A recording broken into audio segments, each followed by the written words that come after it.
Hello everyone, how are you? Welcome to my channel one step to success. So कैसे हैं आप सभी friends? I hope आप सब अच्छे होंगे, स्वस्थ होंगे, डेली यहाँ प्रैक्टिस कर रहे होंगे, क्योंकि आप सभी को पता है कि हम आपके यहाँ पे डेली क्लासेस ले रहे हैं। बहुत ही इंपॉर्टेंट क्लासेस हो रही है यहाँ पे आप लोगों की। तो डिफरेंट सब्जेक्ट पर अगर आपको प्रैक्टिस करना है बेसिक से, तो आप यहाँ पे जुड़ सकते हैं हमारे साथ, ठीक है?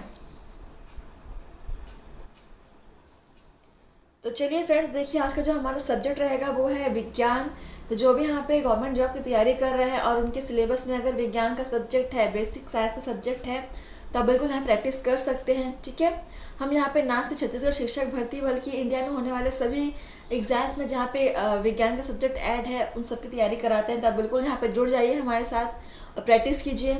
चलिए स्टार्ट करते हैं आज का सेशन। और पहला क्वेश्चन देखिए क्या है। निम्न में से किस जंतु को किसानों का मित्र कहा जाता है? ऑप्शंस है ओबेलिया, केचुआ, हाइड्रा या अमीबा। चलिए आंसर कीजिए। बहुत ही अच्छा क्वेश्चन है, बहुत इजी क्वेश्चन है।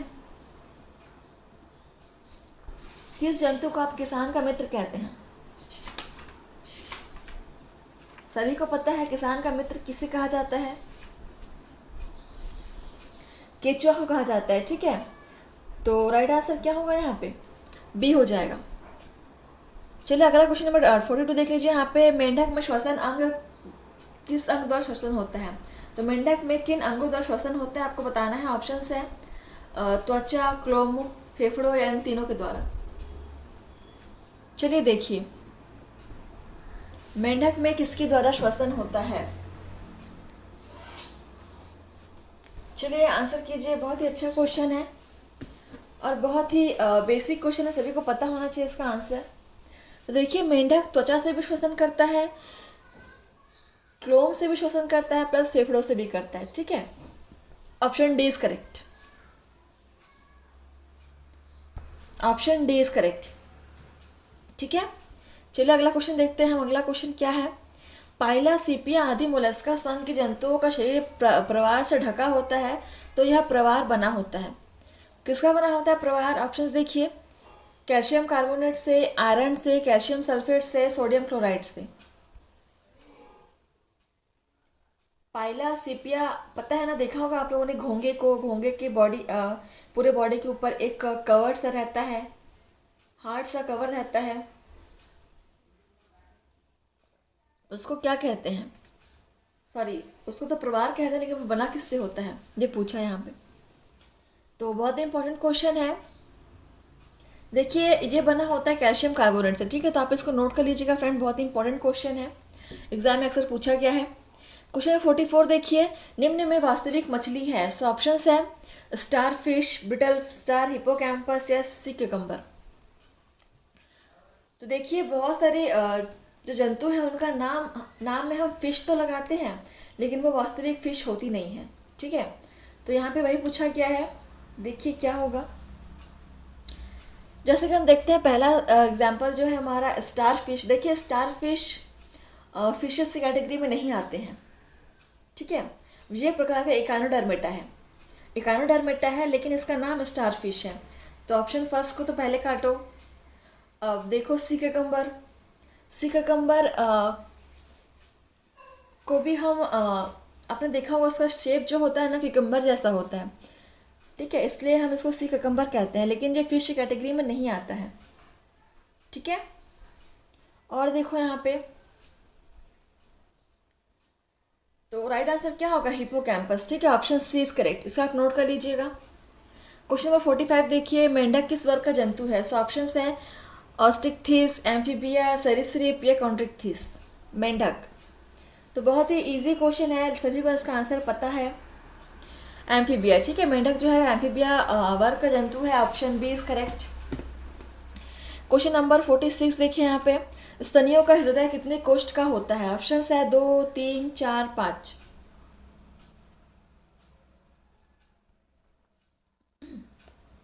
तो स्तनियों का हृदय जो होता है फ्रेंड्स, वो कितने चैम्बर्स का होता है? मैमल्स के बारे में पूछ रहा है क्वेश्चन नंबर 46। और मैमल्स में हार्ट जो है वो 4 चैम्बर में डिवाइडेड होता है, सभी को पता है। Left auricle, left ventricle, right auricle, right ventricle, ठीक है? Option 4 is correct. Option C is correct. Question number 47 देखिए। स्तनधारी वर्ग में रक्त का सबसे अधिक तापमान किस जंतु में पाया जाता है? क्वेश्चन 47 देख लीजिए यहाँ पे।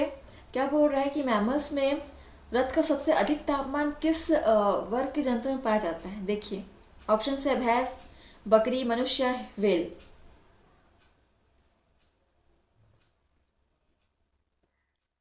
देखिए बकरी में, ठीक है, तो बकरी का जो रक्त का तापमान है सबसे अधिक होता है स्तनधारियों में। Option B is correct. Question number 48 देखिए, मछलियाँ किस अंग से सांस लेती हैं। सो ऑप्शन है यहाँ पे नाक, त्वचा, गिल या मुंह। बताइए मछलियाँ किस अंग से श्वसन लेती है। बहुत ही अच्छा क्वेश्चन है, बहुत इजी क्वेश्चन है। सो फ्रेंड्स देखिए मछलियाँ जो होती है वो गिल्स से श्वसन करती है, ठीक है। Option C is correct. मछलियाँ गिल्स क्या होते हैं आप लोग को पता है ना, गलफड़ जिसको बोलते हैं हम लोग।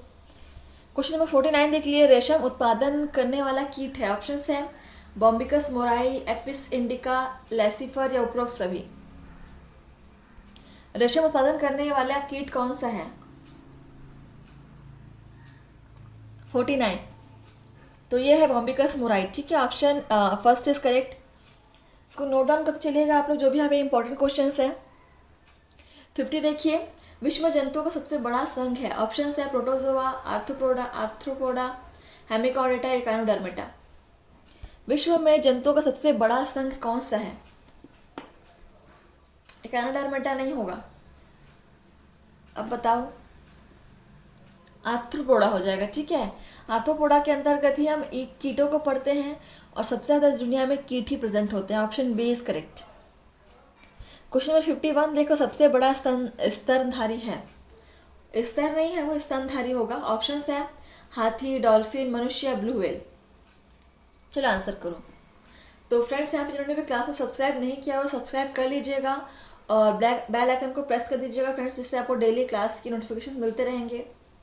और जहाँ पे आपको डेली क्लास की आपको सीरीज मिल रहे हैं, आप एक भी क्लास को मिस मत कीजिए फ्रेंड्स, ठीक है। बहुत ही इंपॉर्टेंट क्वेश्चन सीरीज है, हर एक क्वेश्चन बहुत ही इंपॉर्टेंट है यहाँ पे।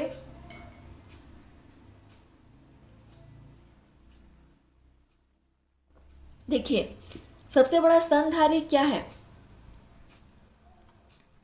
ब्लू व्हेल, ठीक है। सबसे बड़ा स्तनधारी इस दुनिया में क्या है, ब्लू व्हेल है। Option D is correct.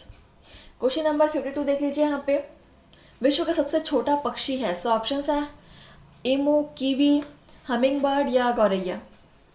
विश्व का सबसे छोटा पक्षी हमिंग बर्ड, ठीक है। Option C is correct. चलिए अगला क्वेश्चन देखिए यहाँ पे 53, कशेरुक जंतु के शरीर का सर्वाधिक कठोर भाग होता है। ऑप्शन से इनेमल, दांत, जांघ की हड्डी या कलाई की हड्डी। कशेरुक जंतु यानी कि कॉर्डेट्स की बात कर रहे हैं। तो कॉर्डेट्स में शरीर का सबसे कठोर भाग कौन सा होता है। ये बहुत ही इंपॉर्टेंट क्वेश्चन है, एग्जाम में कई बार पूछा गया है, तो आप इसको नोट कर लीजिएगा,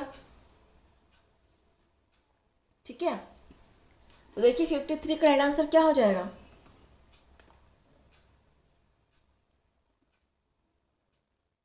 तो कशेरुक जंतु में शरीर का सबसे कठोर भाग जो होता है फ्रेंड्स वो होता है इनेमल, ठीक है। Option first is correct.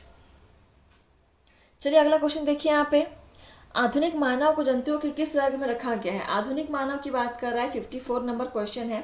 और ऑप्शन है स्टिशिया, कार्निवोरा, प्राइमेट्स या इंसेक्टिवोरा। यह आधुनिक मानव की बात कर रहा है। तो आधुनिक मानव है तो इसमें किसको किस वर्ग में रखा गया है, देखिए 54। इंसेक्टिवोरा नहीं होगा, इंसेक्ट्स थोड़ी है इंसान। स्टिशिया भी नहीं होगा। देखिए इंसानों को रखा गया है प्राइमेट्स में, ठीक है। ऑप्शन सी इज करेक्ट, ठीक है। अगला क्वेश्चन नंबर 55 देखिए यहाँ पे, स्तनधारी वर्ग के जंतुओं के बारे में निम्न में कौन सी कथन सत्य है। सो ऑप्शन देखिए यहाँ पे, ये नियत तापी जंतु होते हैं, इनके दांत गर्भदंती या थिकोडोंट होते हैं, ये अधिकांश बच्चे पैदा करने वाले होते हैं, लेकिन एकिडना अंडे देती है, ये उपरोक्त सभी। चलिए आंसर कीजिए।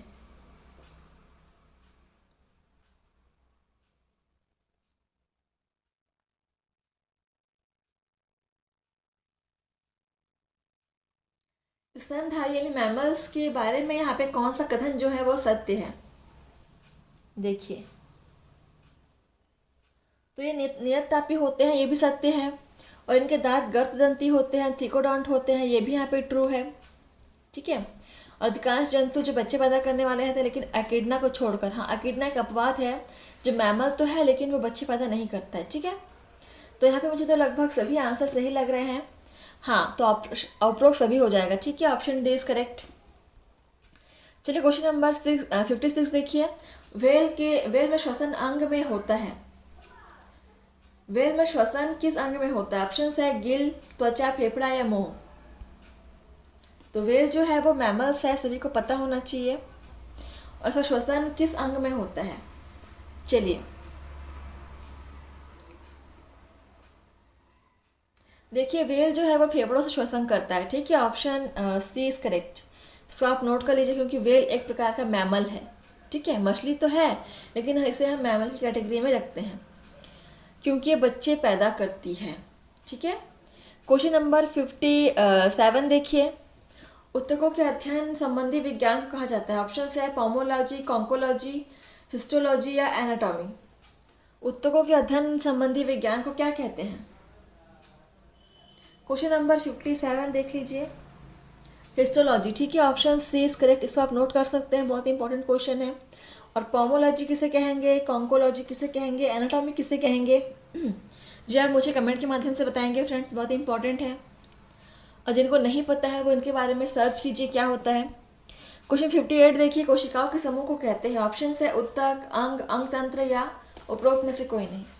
तो यहाँ पूछा है कोशिकाओं के समूह, तो इसे क्या कहेंगे? क्वेश्चन नंबर 58 देखिए।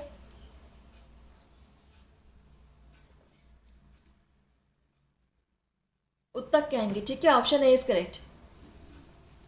क्वेश्चन नंबर 59 देख लीजिए यहाँ पे, और आज का हमारा लास्ट क्वेश्चन है।